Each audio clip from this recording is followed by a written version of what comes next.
Hey everyone, it's Melinda with Tailored and Teal.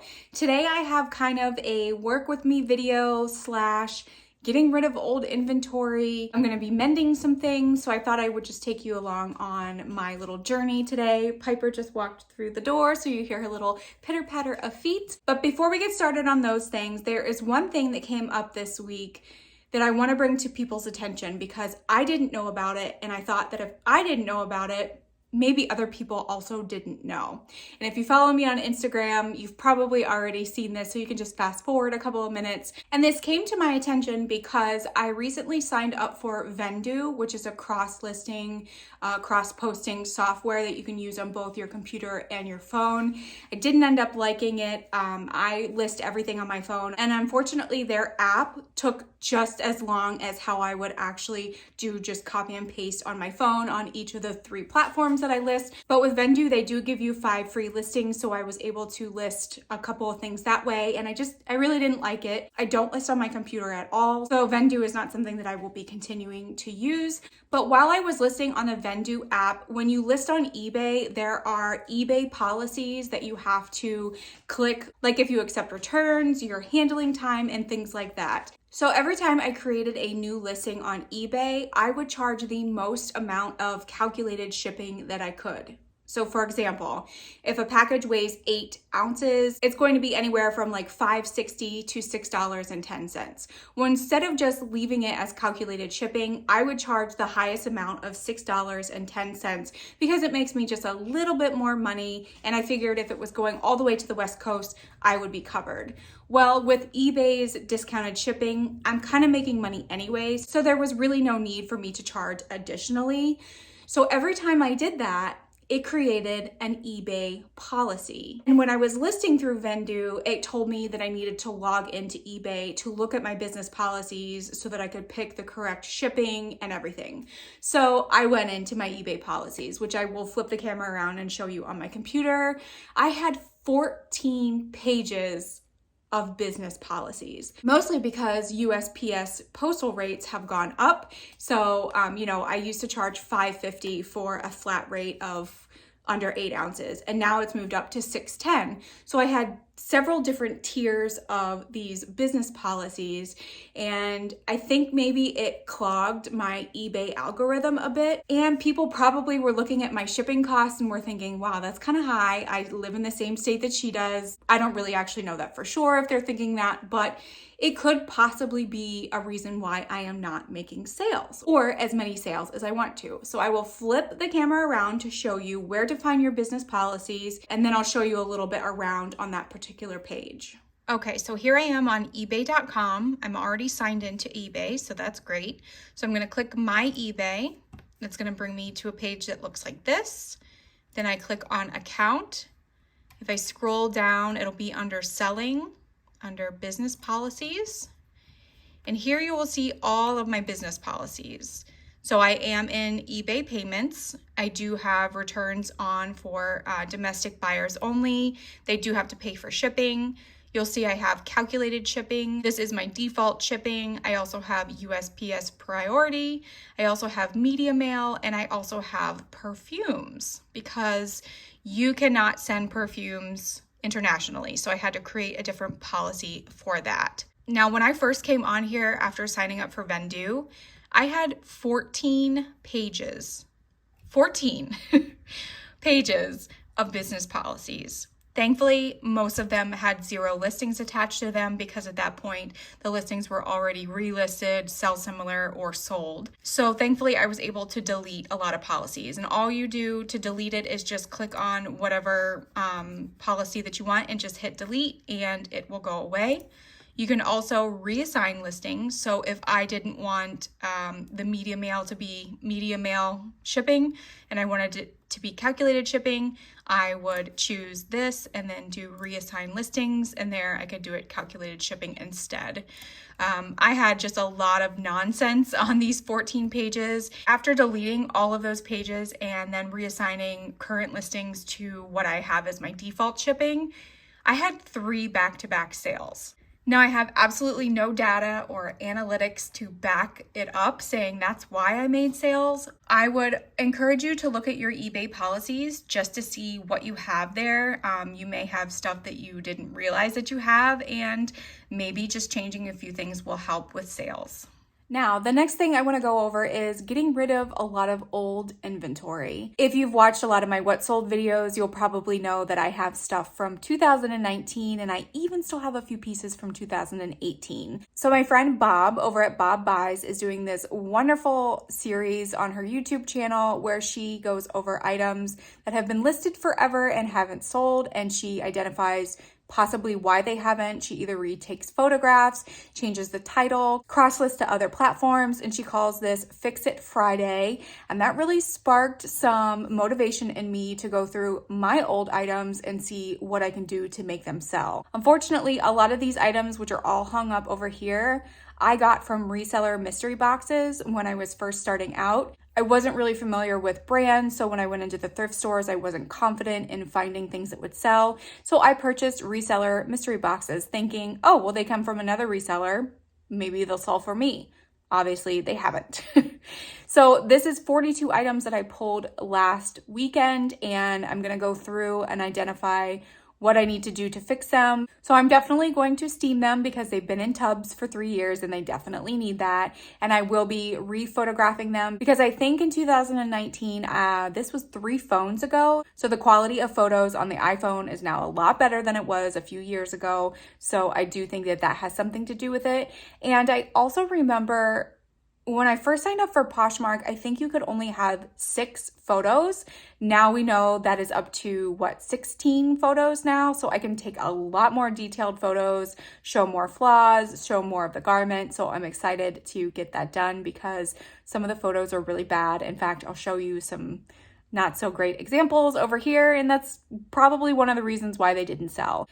I will also be treating them as brand new listings. So deleting the old listings, starting from fresh, making a whole new description, taking brand new measurements. I'm just gonna treat them like they are new inventory that I got at the thrift store. And hopefully that'll help things move along because I'm really tired of seeing these things.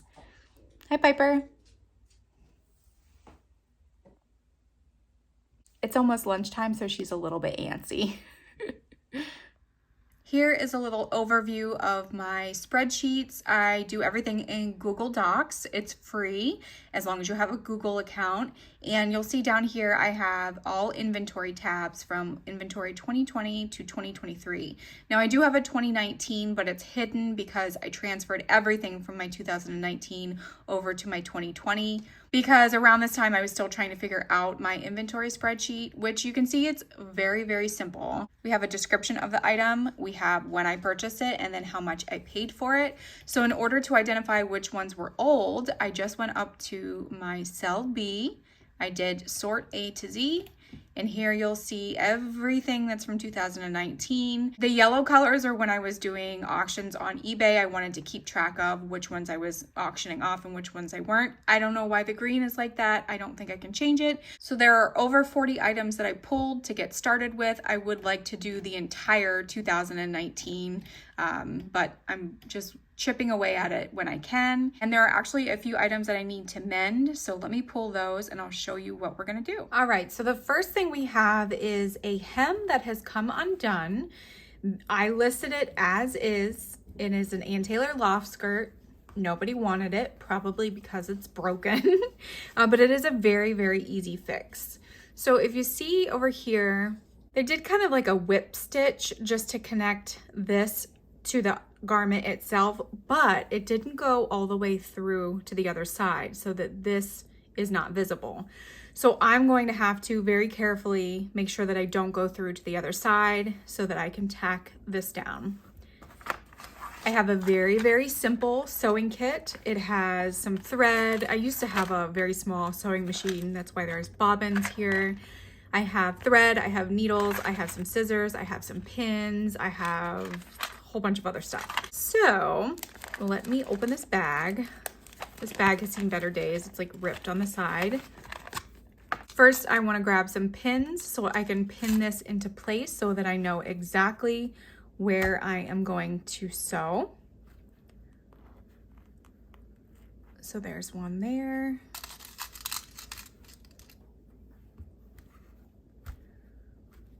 There is another one. I really should be ironing this, but I don't have an iron. I did at one point, but I think I lost it in a move. Like I probably left it in a closet or something like that, but it's okay. I will make do. All right, and then the last one can go right here. Okay, so I have all of my pins in place to make sure that I am kind of sewing in a straight line, you could say. I'm going to pick, I don't have a cream color, but all I have is white, so that is the color we are going to be using. So if you didn't know, this is called a bobbin, and it goes in the bottom of the sewing machine underneath the needle, so that when the thread comes down in the needle, this comes up through it and creates a very secure type of stitch. So I'm gonna do just a good amount here. Normally I would double my thread, and I'll show you what I mean by that, but because this is so delicate and I need to make sure I only go through the one layer, I am not going to double it. Let me grab a needle.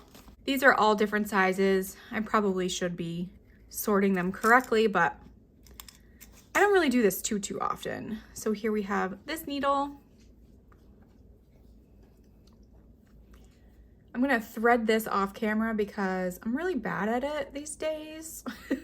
Oh wait, I got it in the first try.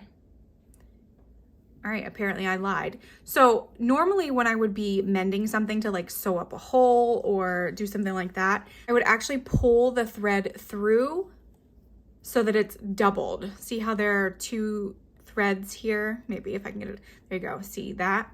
But because this is delicate and I only need to go through one layer, I'm going to keep it like this. I need to knot the end. I usually will knot this a couple of times just to make sure that it's secure. All right, there we go. I have a knot. So now I'm gonna go over a little bit of where their stitch ended, which is right here, just so that I make sure it's all reinforced and everything. So I'm going to very carefully pick up this part, and I'm going to very carefully just go through the first little layer here so that it doesn't, oh, actually you can see my needle right there. Look at that. Okay, so I need to redo that. This might be really hard to show and do at the same time, but I will try my best. Okay, I got it through one little thread there. So I'll pull this through until it comes to the knot, and I continue. Even if a stitch or two does go onto the other side, I'm not really worried about it. At least it's secure. This fabric is very hard to get just the outer edge of it. I am going to continue on this, but I will probably speed the video up so that you're not bored to tears, and I'll show you the finished product when I'm done.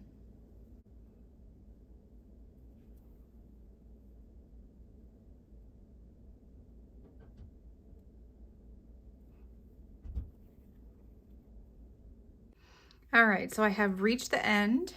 Everything is sewn up. And just like in the beginning when I reinforced the beginning with their stitching, I want to do the same thing at the end so that this does not come out again. So I'll just kind of run the thread through the same spot a couple of times, just so it doesn't come unraveled. And I actually had just enough thread, so that is awesome. So now I'm going to cut this, make sure there's no strings hanging out, and we can take all of the pins out. I did take one of them out already because the thread kept looping into itself and it was very annoying. So here is the finished product. I did make a small boo-boo here where I accidentally went up way too far, but that's okay. And let's see how I did on the other side. Not too bad. So see those little white dots?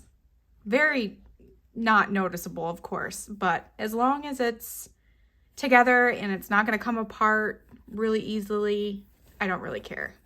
I think it is good enough for me. I have one other piece that I need to mend, and I'll show you that one next.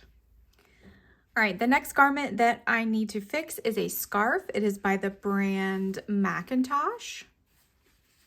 It's a really nice scarf. It's like a New England nautical map type of scarf, and it has a small hole over here in the seam. So we're going to do what is called an invisible stitch.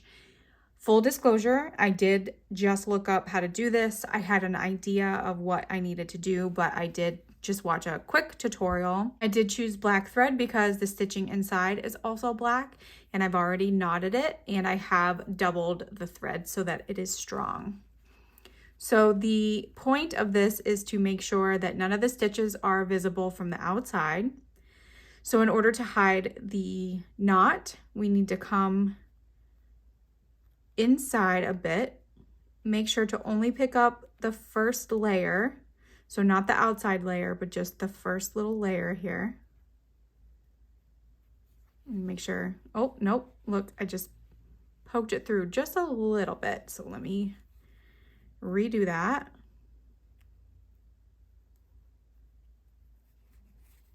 There we go, that's better. It's not poking through to the other side. This is kind of a weird angle, so I apologize if it's not like the easiest to see. Okay, so there's my knot. It went inside. So now I'm gonna go on the other side and pick up some fabric over here, kind of as close to the seam as I can.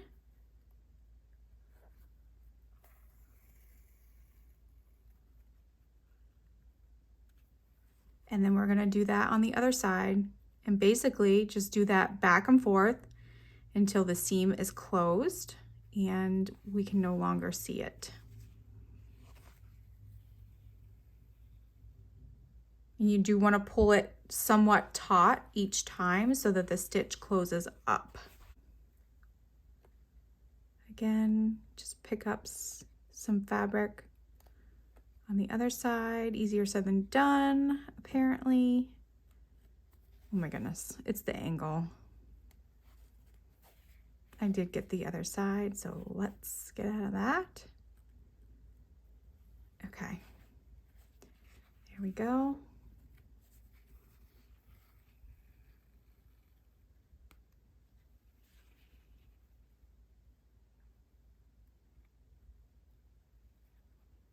And we're just gonna do this until we reach the end. Okay, it is not perfect, but it's closed, and I didn't come through on any part, so that's great. It is a little bit crooked, but when you're wearing it, you probably won't be able to see it. So in order to make this secure, we're gonna come through the last stitch that we did. And just keep going through that stitch a couple of times so that it is secure. You will be able to see this, I guess, because it's my first time doing it, but that's okay. It kind of blends in with the other black in the fabric itself. And let's cut our thread.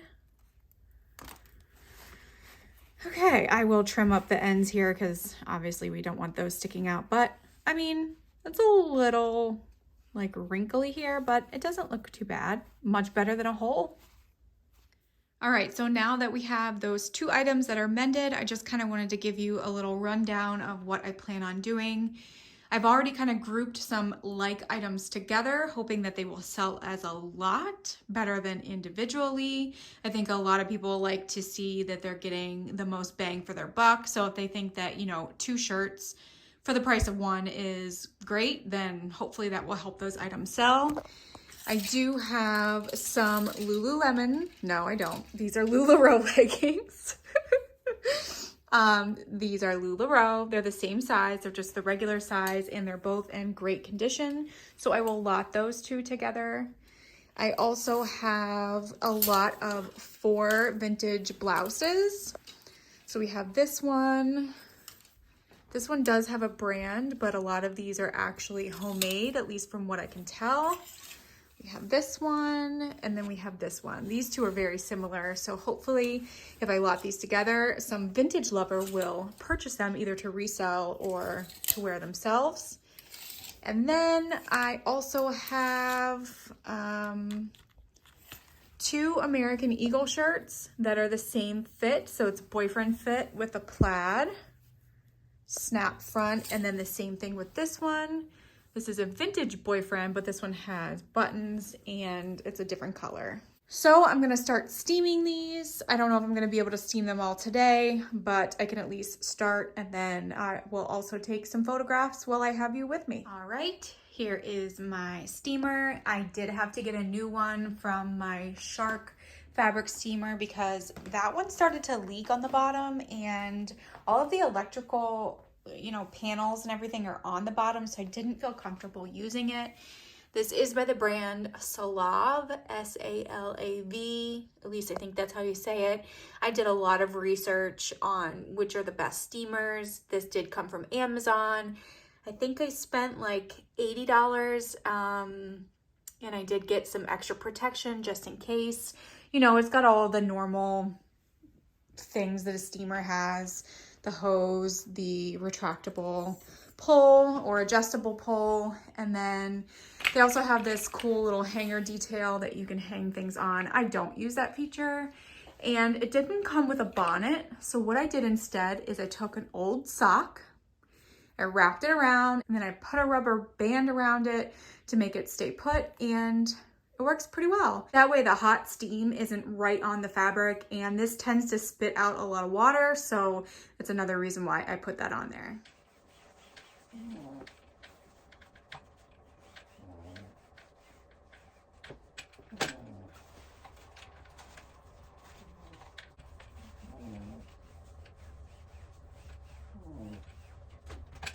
All right, I steamed about half. I steamed all of these to here.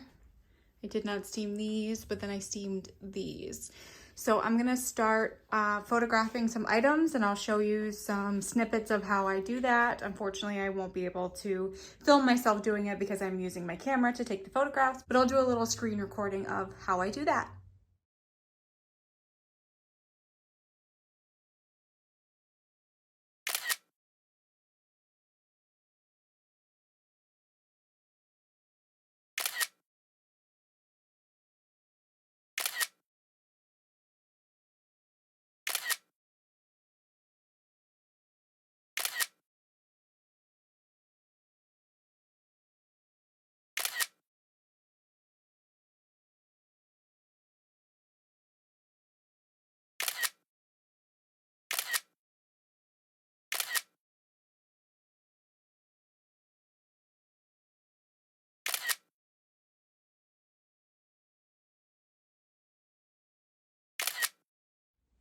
All right, so I was only able to get 7 items photographed. It's getting kind of late in the afternoon, and I have some other things that I need to get done before my work day ends.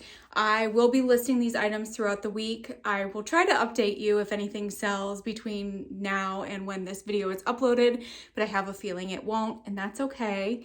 I will also show you some before and afters of what the listing used to look like versus how it looks now, and hopefully it will be much more of an improvement, which will hopefully in turn make these items sell. Thank you so much for hanging out with me today and watching this video, and as always, I will see you in the next one. Bye!